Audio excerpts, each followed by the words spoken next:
Recently Apple ने दुनिया के सामने अपना लेटेस्ट आईफोन 16 मॉडल शोकेस किया और भारत के लिए एक अभिमान की बात इसलिए थी क्योंकि ये पहला ऐसा आईफोन मॉडल है जो चाइना के बाहर एक टॉप और लेटेस्ट मॉडल होने के बावजूद हमारे देश में मैन्युफैक्चर होकर दुनिया भर में एक्सपोर्ट किया जाना था। और ये देश के मैन्युफैक्चरिंग इंडस्ट्री के लिए एक बहुत बड़ी बात थी। लेकिन जो ब्लैक पिल बकचोद होते हैं उन्होंने फिर से कमेंट्स करना शुरू कर दिया कि भारत के अंदर सिर्फ असेंबलिंग होती है, भारत में मैन्युफैक्चरिंग होती नहीं है, हम सिर्फ लेगोस को जोड़ रहे हैं जो कि कोई मैन्युफैक्चरिंग के अंदर का पार्ट नहीं है। लेकिन असलियत क्या है? क्या सच में हम सिर्फ असेंबलर्स हैं या भारत के अंदर आईफोन एक्चुअल में बन रहा है? आज इसी सवाल का जवाब जानेंगे, एप्पल की इंडिया मैन्युफैक्चरिंग जर्नी को समझेंगे और रीसेंट लेटेस्ट आईफोन 16 का कितना हिस्सा भारत के अंदर एक्चुअल में बन रहा है उसका डेटा ड्रिवन जवाब जानेंगे। तो शुरू करते हैं। दोस्तों, एप्पल की जो इंडिया प्रोडक्शन जर्नी है वो शुरू होती है साल 2017 में, जहां पर इन्होंने पहली बार जो पुराने एप्पल के मॉडल्स थे आईफोन SE इनको असेंबल करना शुरू किया और इन आईफोन्स को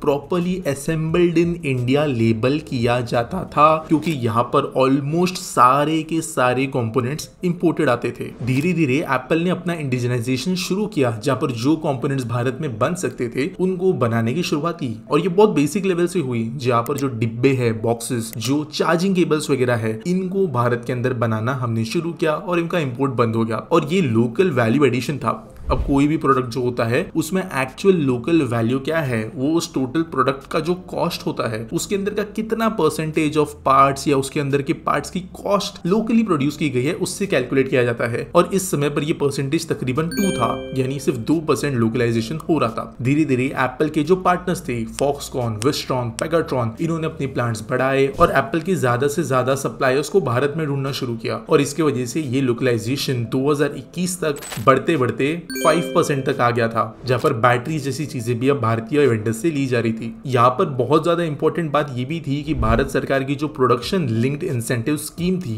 वो इन कंपनीज को मदद कर रही थी लोकल प्रोडक्शन को बढ़ाने के लिए। बेसिकली PLI एक ऐसा स्कीम है जहां पर गवर्नमेंट इंसेंटिव्स देती है कंपनीज को एक पर्टिकुलर प्रोडक्शन टारगेट हिट करने पर किसी पर्टिकुलर सेक्टर में, और ये one of the most successful schemes रही है इलेक्ट्रॉनिक्स, टेक्सटाइल्स और कई सारे दूसरे इंडस्ट्रीज के अंदर जिनके लिए ये स्कीम है। इसके बाद में ये हुआ कि जो विस्ट्रॉन कंपनी एक थी उन्होंने अपने इंडिया ऑपरेशंस टाटा ग्रुप को कॉन्ट्रैक्ट किए और इसकी वजह से भारत का प्रोडक्शन जो है आईफोन्स के लिए और एक्सेलरेट हुआ। पिछले साल तक बढ़ते बढ़ते जो है कई कंपोनेंट जैसे चैसिस और जो बेस होता है मदरबोर्ड का वो भी भारत के अंदर बन गए। 7% तब हम लोकलाइजेशन लेकर आए और जो लेटेस्ट आईफोन 16 और 16 प्रो मॉडल्स है वहां पर हमने 14% लोकलाइजेशन अचीव किया है और एप्पल ने क्लियर टारगेट दिया है कि अगले साल यानी 2025 में वो 25% एप्पल आईफोन प्रोडक्शन जो इंडिया में हो रहा है उसको इंडिया के अंदर के बने हुए कंपोनेंट्स के साथ ही इस्तेमाल करेंगे। और स्पेशली अभी जो कंपोनेंट एडिशन होने वाला है ये ज्यादा महंगे और ज्यादा कॉम्प्लिकेटेड पार्ट्स का होगा। For example, Apple already micron के साथ में बात कर रहा है मेमोरी मॉड्यूल सप्लाई करने के लिए। जिनको नहीं पता तो गुजरात के अंदर माइक्रॉन का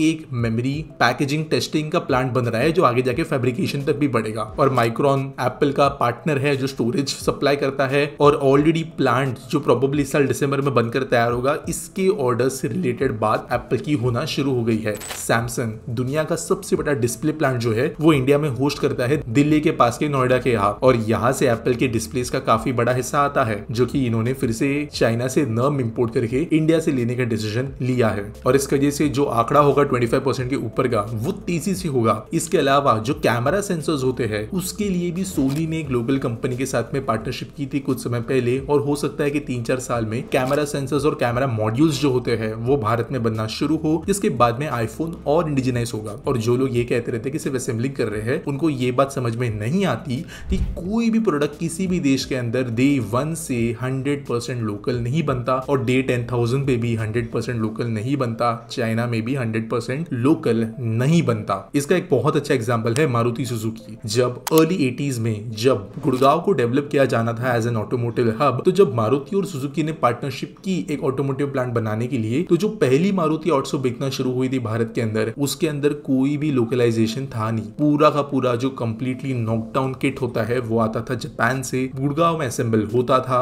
और देश भर के अंदर बेचा जाता था। देश के अंदर के सक्सेस, यहाँ की वायबिलिटी और कई दूसरे फैक्टर्स को देखते हुए मारुति सुजुकी आज इंडिया की सबसे बड़ी ऑटोमोटिव मैन्युफैक्चरर है। और आज इंडिया के अंदर ऐसा कोई कंपोनेंट नहीं है ऑटोमोटिव का इलेक्ट्रॉनिक्स के अलावा जो हम खुद से मैन्युफैक्चर ना करते हो, और इलेक्ट्रॉनिक्स के अंदर भी बड़े लेवल पे अब काम शुरू हो गया है। इनफैक्ट अभी हम जो पेरेंट कंट्री है सुजुकी की, और इनफैक्ट दूसरी जापानीज कंपनी जैसे होंडा, उनके अपने होम कंट्री के अंदर, अपने देश के अंदर बनाई हुई गाड़ियां एक्सपोर्ट करते हैं। और कोई भी इंडस्ट्री इसी तरीके से ग्रो होती है। तकरीबन 5 से 6 साल में भारत के अंदर 25% तक इंडिजनाइजेशन का एक राइट गोल आना भी अपने आप में बड़ी बात है, और ये चीज समझना जरूरी है।